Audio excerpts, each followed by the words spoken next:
আসসালামু আলাইকুম, আমন্ত্রণ মাই টিভি সংবাদে আপনাদের সাথে আছি এস এম তানভীর। শুরুতেই সংবাদ শিরোনাম। ইতিহাসের বৃহত্তম ৬,০৩,৬৮১ কোটি টাকার বাজেট সংসদে পেশ। মহামারীর বাস্তবতায় জীবন জীবিকা বাঁচিয়ে অর্থনীতি চাঙ্গার চ্যালেঞ্জ।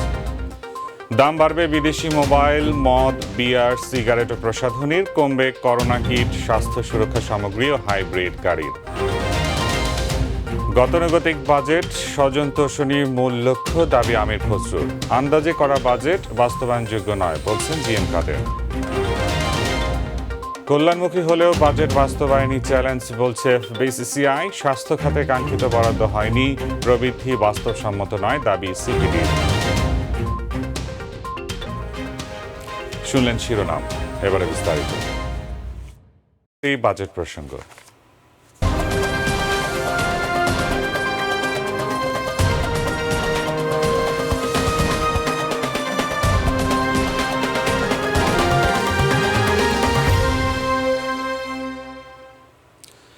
করোনা মহামারীর বাস্তবতায় দাঁড়িয়ে মানুষের জীবন জীবিকা বাঁচিয়ে অর্থনীতি জাগানোর চ্যালেঞ্জ সামনে নিয়ে 2021-22 অর্থ বছরের জন্য ৬,০৩,৬৮১ কোটি টাকার বাজেট জাতীয় সংসদে উপস্থাপন করেছেন অর্থমন্ত্রী আহমদ মোস্তফা কামাল। ইতিহাসের বৃহত্তম এই বাজেটের আকার ৬,০৩,৬৮১ কোটি টাকা। এতে আয়ের লক্ষ্যমাত্রা ধরা হয়েছে ৩,৮৯,০০০ কোটি টাকা, ঘাটতি 2,14,৬৮১ কোটি টাকা। বৈদেশিক অর্থায়ন ও অভ্যন্তরীণ খাত থেকে ঋণ নিয়ে ঘাটতি মোকাবেলা করা হবে। বাজেটে প্রবৃদ্ধি ধরা হয়েছে ৭.২%। অর্থমন্ত্রী বলেছেন, করোনা ভাইরাস অভিঘাত থেকে মোকাবেলায় বিষয়টি বাজেটে অগ্রাধিকার দেওয়া হয়েছে। বিস্তারিত জানাচ্ছেন রাকিব হাসান।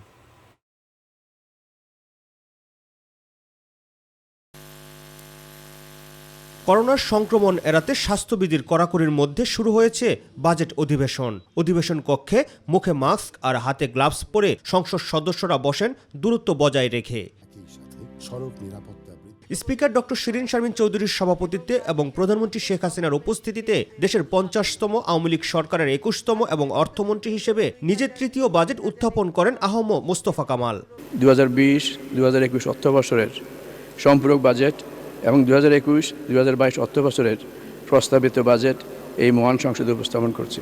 দেশের ইতিহাসে সবচেয়ে বৃহত্তম এই বাজেটের আকার ৬,০৩,৬৮১ কোটি টাকা, যা মোট জিডিপির ১৭.৫০%। কোভিড-19 এর উপর্যুপরি অভিঘাত, অর্থনীতির উপর এর দীর্ঘতর প্রভাব, স্বাস্থ্য খাতে অপ্রত্যাশিত প্রয়োজন মেটানো, অর্থনৈতিক কর্মকাণ্ড স্বাভাবিক রাখা, সফলভাবে কোভিড-19 প্রতিষেধক টিকাদান ও সর্বোপরি প্রান্তিক জনগোষ্ঠীর জীবন জীবিকার বিষয়টি বিবেচনায় নিয়ে মূলত 2021-22 অর্থ বছরের বাজেট প্রস্তুত করা হয়েছে। বাজেটে মোট আয়ের লক্ষ্যমাত্রা ধরা হয়েছে 3,89,000 কোটি টাকা। আয় ও ব্যয়ের সামগ্রিক ঘাটতি 2,15,000 কোটি টাকা, যা জিডিপির 6.2%। ঘাটতি মোকাবেলায় বৈদেশিক অর্থায়ন থেকে ঋণ নেওয়া হবে 1,01,228 কোটি টাকা, আর অভ্যন্তরীণ উৎস থেকে ঋণ নেওয়া হবে 1,13,453 কোটি টাকা। প্রস্তাবিত বাজেটে ঘাটতির পরিমাণ দাঁড়াবে 2,14,681 কোটি টাকা, যা আমাদের জিডিপির 6.2%। অভ্যন্তরীণ ও বৈদেশিক উৎস হতে এই ঘাটতি মেটানো হবে। নতুন বাজেটে মূল্যস্ফীতি ধরা হয়েছে 5.3%, অর্থনৈতিক প্রবৃদ্ধি 7.2%। বাজেটে জিডিপির আকার 34,73,911 কোটি টাকা। মাননীয় স্পিকার, এই পর্যায়ে অষ্টম থেকে একাদশ অধ্যায়সমূহ অডিও ভিজুয়াল পদ্ধতি উপস্থাপিত হবে। 2021-22 অর্থ বছরে বার্ষিক উন্নয়ন কর্মসূচির আকার 2,25,324 কোটি 14 লাখ টাকা। এর মধ্যে সরকারি তহবিল থেকে 1,37,299 কোটি 91 লাখ টাকা আর বৈদেশিক ঋণ সহায়তা থেকে 88,024 কোটি 23 লাখ টাকা অর্থায়ন করা হবে। অর্থমন্ত্রী আশা করেন, নতুন বাজেট বাস্তবায়ন করতে পারলে মূল্যস্ফীতি 5.3%-এর মধ্যে আটকে রেখেই 7.2% জিডিপি প্রবৃদ্ধি পাওয়া সম্ভব হবে।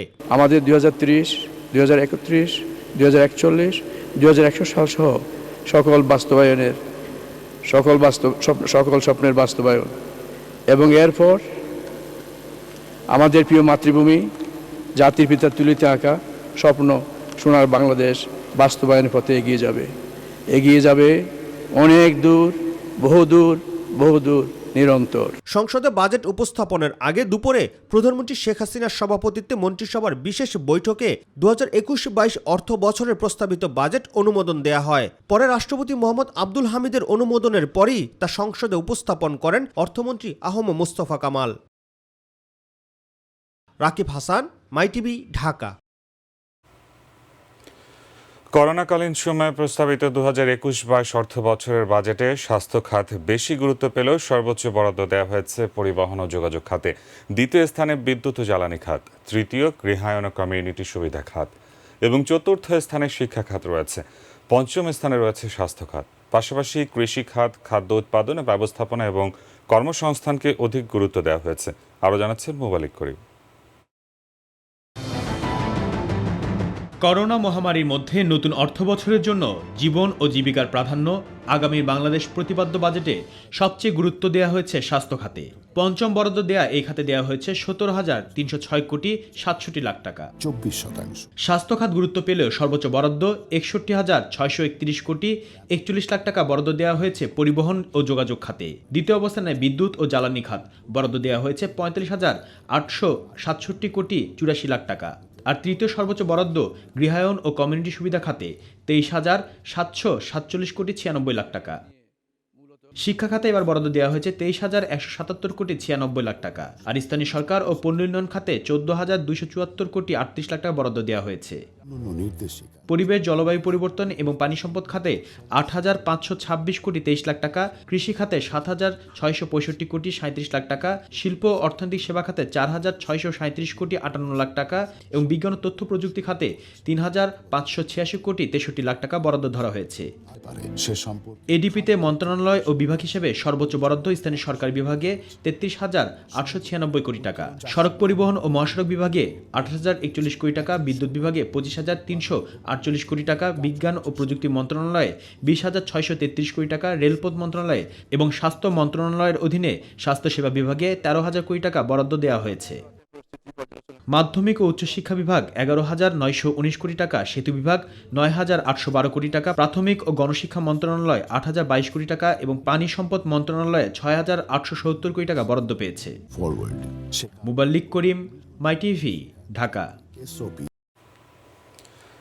2021-22 অর্থ বছরের বাজেটে ভ্যাট ও শুল্ক কর বাড়ানোর কারণে বিদেশি মোবাইল ও ইলেকট্রনিক্স যন্ত্রাংশ, মদ, বিয়ার, সিগারেট ও প্রসাধন সামগ্রী সহ কিছু পণ্যের দাম বাড়বে।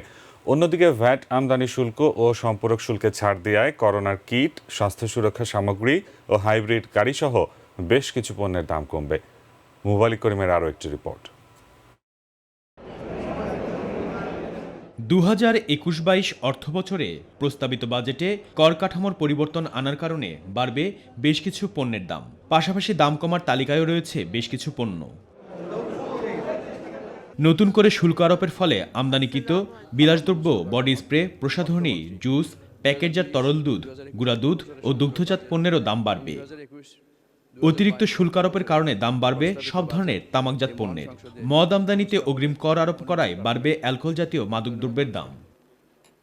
ভ্যাট আরোপের কারণে খুচরা পর্যায়ে স্যানিটারি টেবিলওয়্যার, কিচেনওয়্যার ও টাইলসের দাম বাড়বে। দেশীয় পণ্য সুরক্ষায় শুল্ক আরোপে আমদানি করা স্মার্টফোনের দাম আরেক দফা বাড়বে। অপরদিকে বেশ কিছু পণ্যের দাম কমবে।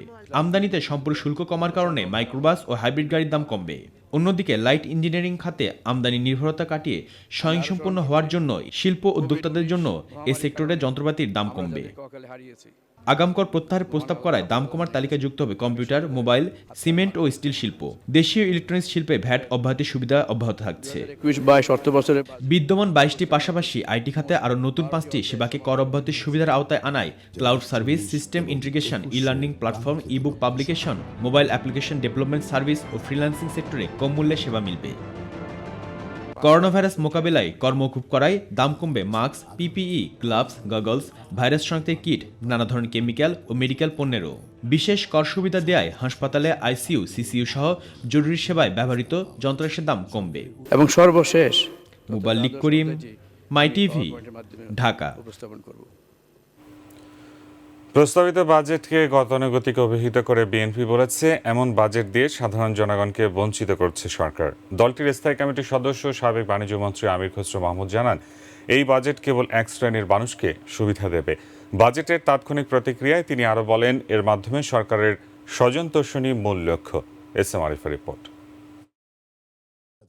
2021-22 অর্থ বছরের 6,03,681 কোটি টাকার প্রস্তাবিত বাজেট নিয়ে বনানীর বাসায় তাৎক্ষণিক প্রতিক্রিয়া জানান বিএনপির স্থায়ী কমিটির সদস্য আমির খসরু মাহমুদ। আমরা যেখানে এসে দাঁড়িয়েছি আজকে অর্থনৈতিকভাবে, সেখান থেকে বেরিয়ে আসার কোনো সুযোগ নেই। সাবেক এই বাণিজ্যমন্ত্রী জানান, মহামারী করোনার মধ্যেও গতানুগতিক বাজেট দিয়েছে সরকার। গতানুগতিক বাজেট যেভাবে এত বছর দিয়ে আসছে সেভাবে দিয়ে আসছে। আমাদের সম্প্রসারণশীল একটা অর্থনীতি হওয়া উচিত মানুষকে বাঁচানোর জন্য, এবং যারা ডেমোক্রেটিক কান্ট্রি যারা নিচ্ছে তারা কিন্তু এই নিম্ন আয়ের যে মানুষগুলো তাদেরকে পুনরুদ্ধার করার জন্য সবচেয়ে বেশি ব্যয় করছে, আর বাংলাদেশ সবচেয়ে কম ব্যয় করছে। তিনি অভিযোগ করেন, বাজেটে এক শ্রেণীর মানুষকে সুবিধা দেয়া হয়েছে। স্বজন তোষণের অর্থনীতি, স্বজন তোষণের বাজেট, এর মাধ্যমে যাদের জীবিকা তো না, যাদের ব্যাংক ব্যালেন্স আরও বড় হতে থাকবে তাদের জন্য বাজেট হয়েছে। বিরাজমান পরিস্থিতিতে অর্থ বরাদ্দে শিক্ষা ও স্বাস্থ্য খাতে সুবিচার করা হয়নি বলেও দাবি করেন আমির খসরু মাহমুদ চৌধুরী। প্রণোদনাতে সবচেয়ে জিডিপির কম হচ্ছে বাংলাদেশ, স্বাস্থ্য খাতে ব্যয় সবচেয়ে কম হচ্ছে বাংলাদেশ, শিক্ষা খাতে কম। তাহলে এই যাদের জন্য বাজেট তাদের জন্য টাকাটা কোথায়? এস এম আরিফ, মাই টিভি, ঢাকা। 2021-22 অর্থ বছরের পেশ করা বাজেটে দরিদ্র সীমার নিচে যেসব মানুষ চলে গেছে তাদের স্বার্থ দেখা হয়নি বলে মন্তব্য করেছেন জাতীয় সংসদের বিরোধী দলীয় উপনেতা জিএম কাদের। তিনি বলেন, আন্দাজে করা এই বাজেট বাস্তবায়নযোগ্য নয়। আর জাসদ সভাপতি সংসদ সদস্য হাসানুল হক ইনু বলেছেন, এই বাজেটে শিক্ষা, স্বাস্থ্য এবং কৃষিক্ষেত্রে জোর দেওয়া হয়নি। বাজেট গতানুগতিক, নতুন কিছু নেই বলে মন্তব্য করেছেন ওয়ার্কার্স পার্টি সভাপতি রাশেদ খান মেনন। সাইদুর রহমান আবিরের রিপোর্ট। জাতীয় সংসদে দেশের 2021-22 অর্থবছরের বাজেট উত্থাপনের পরে প্রতিক্রিয়া ব্যক্ত করেন সংসদের বিরোধী দল এবং অন্যান্য দলের সদস্যরা। দরিদ্র জনগোষ্ঠীর ভাগ্য উন্নয়নের বিষয়টি এবারের বাজেটে গুরুত্ব দেয়া হয়নি বলে প্রতিক্রিয়ায় জানান সংসদের বিরোধী দলের উপনেতা জিএম কাদের। ঘাটতি বাজেটের মধ্যে ওনারা যেভাবে ডিস্ট্রিবিউশন করেছেন, যত সুন্দরভাবে বলেছেন, আসলে আমরা গিয়ে যখন ডিটেলে গেছি তখন দেখেছি যে অনেক ক্ষেত্রেই অনেক কিছুর এখানে ফাঁক আছে, এবং যারা দরিদ্র সীমার নিচে চলে গেছেন তাদের কর্মসংস্থান অথবা তাদেরকে সামনের দিকে আর্থিক সহায়তার বিষয়ে সুস্পষ্ট কোনো দিক নির্দেশনা এই বাজেটে আমরা দেখতে পাচ্ছি না। আর এই বাজেট গতানুগতিক বলে মন্তব্য করেন জাসদ ও ওয়ার্কার্স পার্টির দুই শীর্ষ নেতা। যে প্রধানমন্ত্রী যে 4টা কৌশল নিয়েছিলেন এবং যে সাহসী পদক্ষেপ নিয়েছিলেন, আমরা বাজেটে তার কোনো বাস্তবায়ন গতবারও দেখিনি, এবারেও তার কোনো গ্যারান্টি এখানে নেই। নতুন যে 2 কোটি থেকে 2.5 কোটি গরিব মানুষ হয়ে গেল, এদের জন্য কোনো ব্যবস্থা এখানে নেই। স্বাস্থ্য, শিক্ষা, খাদ্য, সামাজিক সুরক্ষা ও ডিজিটাল খাতে যুগান্তকারী, দিক বদলকারী পদক্ষেপ নেবেন, কিন্তু তা দেননি। এটা হচ্ছে করোনা যুদ্ধে নাক ভাসায় রাখার একটা বাজেট। তবে বাজেট বিষয়ে অধিবেশনে বিভিন্ন পরামর্শ ও সুপারিশ করবেন তারা।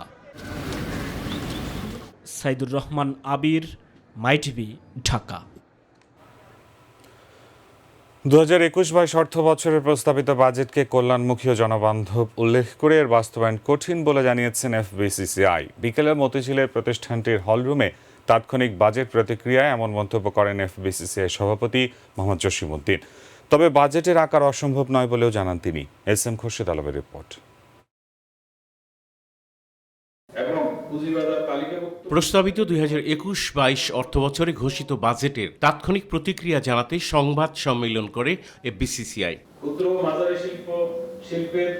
বাজেট ঘোষণার পরপরই বাজেটকে জনকল্যাণমুখী বলে উল্লেখ করেন এফবিসিসিআই সভাপতি। টেকসই উন্নয়ন লক্ষ্যমাত্রা এসডিজি 2030, প্রেক্ষিত পরিকল্পনা 2021 এবং 41, এলডিসি গ্রাজুয়েশন এর চ্যালেঞ্জ মোকাবেলায় গৃহীত কার্যক্রম 8ম পঞ্চবার্ষিকী পরিকল্পনার ধারাবাহিকতার বাজেট প্রণীত হয়েছে, যা ইতিবাচক ভূমিকা রাখবে বলে আমরা মনে করি।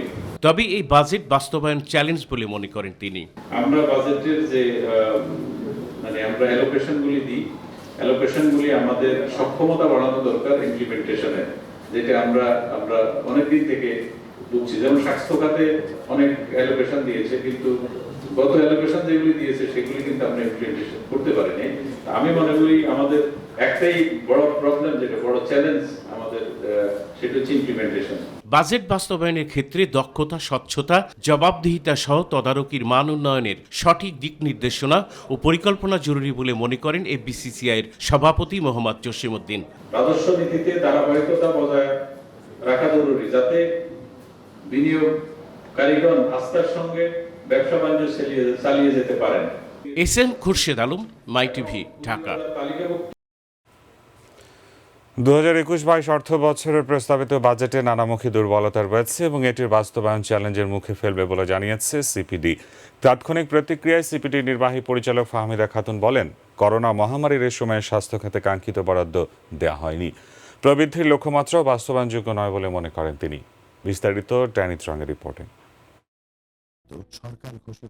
বাজেট পেশের পরই অনলাইনে তাৎক্ষণিক প্রতিক্রিয়া জানায় গবেষণা প্রতিষ্ঠান সিপিডি। বিদেশি অর্থায়নের মাধ্যমে করতে ভালো। প্রবৃদ্ধির লক্ষ্যমাত্রা বাস্তবসম্মত নয় দাবি করে সিপিডির নির্বাহী পরিচালক বলেন, করোনার আঘাতে যেখানে অর্থনীতি ক্ষতিগ্রস্ত সেখানে খাতোয়ারি কাঙ্ক্ষিত বরাদ্দ দেওয়া হয়নি। 7% উপরে যে প্রবৃদ্ধি হবে সেটি আসলে বাস্তবোচিত হবে না এবং পূরণ হবে না। সে বাজেটে 10,000 কোটি টাকা রাখা হয়েছে, কিন্তু এটা পর্যাপ্ত নয়। আরেকটি বিষয় হচ্ছে যে বাজেটের বরাদ্দ স্বাস্থ্য খাতে এখনো কিন্তু সেই গত বছরের মতোই এবং আগের বছরগুলোর মতোই রয়েছে।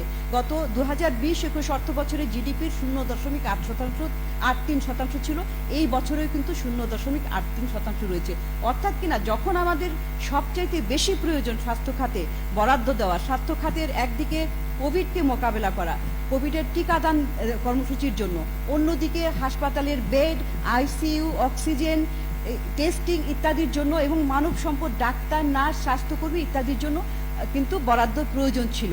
রাজস্ব আয়ের লক্ষ্যমাত্রা 30% বেশি নির্ধারণ সঠিক নয় দাবি করে তিনি বলেন, ঘাটতি মোকাবেলায় বিদেশি অর্থায়ন দেখানো ইতিবাচক। মনে হয়েছে যে এই বাজেটটি আসলে দুর্বল অনুমিতি এবং বাস্তবায়নের সীমাবদ্ধতার মধ্যে কোভিডকালীন এই বাজেটটা। সুতরাং কোভিডকালীন বাজেট বাস্তবায়নের ক্ষেত্রে দুর্বল অনুমতি এবং বাস্তবায়নের সীমাবদ্ধতাটা একটা আমাদেরকে চ্যালেঞ্জের মুখে ফেলবে। যে রাজস্ব আয়ের লক্ষ্যমাত্রা 30% বাড়াতে হবে, এটাও কিন্তু অনেকটা বেশি। এবং এইবারে আরেকটি বিষয় হচ্ছে যে কয়েকটা পরিবর্তন আছে এখানে, যেমন অর্থায়নের ক্ষেত্রে, বাজেট অর্থায়নের ক্ষেত্রে আমরা কিছুটা কাঠামোগত পরিবর্তন দেখছি, যে এখানে বিদেশি উৎস থেকে দেখানো হয়েছে, এটা একটা ওয়েলকাম। এটা বাজেটে সামষ্টিক অর্থনীতির যে লক্ষ্যমাত্রা তা কিসের ভিত্তিতে নির্ধারণ করা হয়েছে তা স্পষ্ট হওয়া প্রয়োজন বলেও জানান ফাহমিদা খাতুন। কারণ আমাদের ব্যাংক। ড্যানি ত্রং, মাই টিভি, ঢাকা। দেশে করোনা ভাইরাসে একদিনে 30 জনের মৃত্যু হয়েছে, শনাক্ত হয়েছে আরও 1,687 জন। স্বাস্থ্য অধিদপ্তর জানিয়েছে, গত 24 ঘন্টায় নতুন আক্রান্তদের নিয়ে দেশে মোট শনাক্ত রোগীর সংখ্যা 8,05,980 জন হয়েছে। আর করোনায় মৃতের মোট সংখ্যা বেড়ে হয়েছে 12,724 জন। বিস্তারিত দেখুন নূর মোহাম্মদের রিপোর্টে। ক্রমেই করোনার সংক্রমণ বাড়ছে চাঁপাইনবাবগঞ্জ, রাজশাহী, নওগাঁ, সাতক্ষীরা সহ সীমান্তবর্তী 8 জেলায়। সংক্রমণ রোধে তাই আবারও লকডাউনের পথে এসব জেলার করোনা প্রতিরোধ কমিটি। শনিবার থেকে এক সপ্তাহের জন্য গোটা সাতক্ষীরায় সর্বাত্মক লকডাউনের ঘোষণা দিয়েছে জেলা প্রশাসন। 5 জুন থেকে 7 দিনের জন্য। এরই মধ্যে নওগাঁ পৌরসভা ও নিয়ামতপুর উপজেলাকে লকডাউন করা হয়েছে। প্রথম দিনে বন্ধ থাকে দোকানপাট সহ আন্তজেলা ও দূরপাল্লার বাস। যে আমরা জনগণকে উদ্বুদ্ধ করতে চাই, তারা যেন স্বাস্থ্যবিধিটা মেনে চলেন এবং চলমান যে লকডাউনের আওতায় যে এলাকাগুলো আছে এবং সারা নওগাঁ জেলাতেই বিনা প্রয়োজনে মানুষ যেন বাইরে না বেরোন। এদিকে সংক্রমণের উচ্চ ঝুঁকিতে থাকা চাঁপাইনবাবগঞ্জে প্রথম দফায় 7 দিনের বিশেষ লকডাউন শেষে এখন চলছে দ্বিতীয় দফার লকডাউন। এর তৃতীয় দিনেও শহর জুড়েই তৎপর দেখা গেছে আইন শৃঙ্খলা বাহিনীকে। এদিকে রাজশাহীতে চলছে বিধিনিষেধ। সন্ধ্যা 7টা থেকে ভোর 6টা পর্যন্ত বন্ধ থাকছে দোকানপাট। রাজশাহী মেডিকেল কলেজ ও হাসপাতালে ক্রমেই বাড়ছে মৃত্যু ও আক্রান্তের সংখ্যা। এর মধ্যে চাঁপাইনবাবগঞ্জের বাসিন্দার সংখ্যাই বেশি। উদ্বেগের সঙ্গে লক্ষ্য করা হচ্ছে এখন যে নর্মাল যে ওয়ার্ডগুলো আছে সেগুলোতে কিন্তু করোনা রোগীর আইডেন্টিফাই হচ্ছে। নূর মোহাম্মদ, মাই টিভি। স্বাস্থ্যবিধি মেনে হল ক্যাম্পাস খুলে দেওয়ার দাবিতে রাজধানীর নীলক্ষেত মোড়ে অবস্থান কর্মসূচি পালন করেছে ঢাকা বিশ্ববিদ্যালয়ের অধিভুক্ত 7 সরকারি কলেজের শিক্ষার্থীরা। তারা দ্রুত শিক্ষা প্রতিষ্ঠান খোলা না হলে আগামী 6 জুন কঠোর আন্দোলনের হুঁশিয়ারি দিয়েছেন। শিউলি রাজার রিপোর্ট। সহসা খুলছে না বিশ্ববিদ্যালয়। শিক্ষার্থীদের করোনা টিকা না দেওয়া পর্যন্ত সব বিশ্ববিদ্যালয় বন্ধ থাকছে। তবে বিশ্ববিদ্যালয় বন্ধ থাকলেও জরুরি পরীক্ষাগুলো অনলাইনে কিংবা সরাসরি গ্রহণের অনুমতি মিলেছে। স্বাস্থ্যবিধি মেনে বিশ্ববিদ্যালয় আবাসিক হল খুলে দেওয়ার দাবিতে নীলক্ষেত মোড়ে অবস্থান কর্মসূচি পালন করে ঢাকা বিশ্ববিদ্যালয় অধিভুক্ত রাজধানীর 7 সরকারি কলেজের শিক্ষার্থীরা। আপনি আমাদেরকে জানিয়ে দিন যে আগামী 5 দিনের মধ্যে সকল কিছু স্বাস্থ্যবিধি মেনে আমরা হল খুলে দিব, ক্যাম্পাস খুলে দিব, বিশ্ববিদ্যালয় খুলে দিব। শিক্ষার্থীদের তাদের সাধারণ এবং আগের যেই চলমান শিক্ষা কার্যক্রম সেটা আমরা ফিরিয়ে দিব। সারা বাংলাদেশের শিক্ষার্থীদের দাবি, সেহেতু এখানে সারা বাংলাদেশের শিক্ষার্থীরা অংশগ্রহণ করতে পারবে এবং ওনারা সহমতি বক্তব্য দিতে পারবে। অবিলম্বে বিশ্ববিদ্যালয় আবাসিক হল খোলা না হলে 6 জুন দেশব্যাপী কঠোর আন্দোলনের ঘোষণা দেন তারা। আমাদের শিক্ষামন্ত্রী কিছুদিন পর পর একটা তারিখ ঘোষণা করে, তারিখ ঘোষণা করার পরে ওই তারিখ আসলে আবার আরেকটা নতুন তারিখ ঘোষণা করে। এভাবে শিক্ষার্থীদের সাথে প্রতারণা করা হচ্ছে। হল ক্যাম্পাস না খুলে দিয়ে পরীক্ষা নেওয়া যাবে না এবং তার সুনির্দিষ্ট পরিকল্পনা লাগবে। শিক্ষা মন্ত্রণালয় কর্তৃক কোনো স্মারক কোনো মতামত আমাদের না জানায় তাহলে আমরা 6 জুন থেকে আমরা এই আন্দোলনটা আমরা চালিয়ে যাব। 7 কলেজের শিক্ষার্থীদের অবস্থান কর্মসূচিতে ঢাকা বিশ্ববিদ্যালয়ের অনেক শিক্ষার্থী অংশ নেয়। ক্লাস কি সবাই করতে পারছে কিনা? ক্লাস যদি করতেই না পারে তাহলে তারা পরীক্ষা দিবে কিভাবে? আমাদের দাবি যতদিন পর্যন্ত না মেনে নিবে আমাদের কিন্তু দিন দিন আরো কঠোর কর্মসূচির দিকেই যাব। আমরা ঢাকা ইউনিভার্সিটি ভিসির কাছে স্মারকলিপি জমা দিব।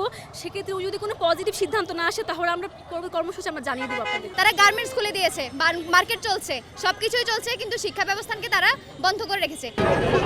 শিউলি রোজা, মাই টিভি, ঢাকা। চলন্ত বাসে আর কোনো নারী শ্রমিক যাতে নির্যাতনের শিকার না হয় সেজন্য পুলিশকে সতর্ক অবস্থানে রাখা হয়েছে বলে জানিয়েছেন শিল্প পুলিশের অতিরিক্ত আইজিপি শফিকুল ইসলাম। দুপুরে সাভারের আশুলিয়ার শ্রীপুর এলাকায় এক মতবিনিময় সভা শেষে সাংবাদিকদের সাথে আলাপকালে তিনি এসব কথা বলেন। শিল্প পুলিশের নিয়মিত টহলের ব্যবস্থা করা আছে, নিয়মিত তারা টহল দেয় শিল্প এলাকাতে, এবং সেক্ষেত্রে যে সমস্ত এলাকাতে আমাদের শ্রমিকরা বসবাস করে সেই এলাকাগুলোতে আমরা টহলের সংখ্যা বাড়াবো যাতে তারা নিরাপদে থাকতে পারে, কোনোভাবে তারা অনিরাপদ না থাকে সেটি নিশ্চিত করব। একই সাথে যদি কোনো ঘটনা ঘটে থাকে তারও সুষ্ঠু তদন্ত। এই ছিল এখনকার মতো। এতক্ষণ সঙ্গে থাকার ধন্যবাদ। পরবর্তী সংবাদ দেখার আমন্ত্রণ জানিয়ে বিদায় নিচ্ছি। আল্লাহ হাফিজ।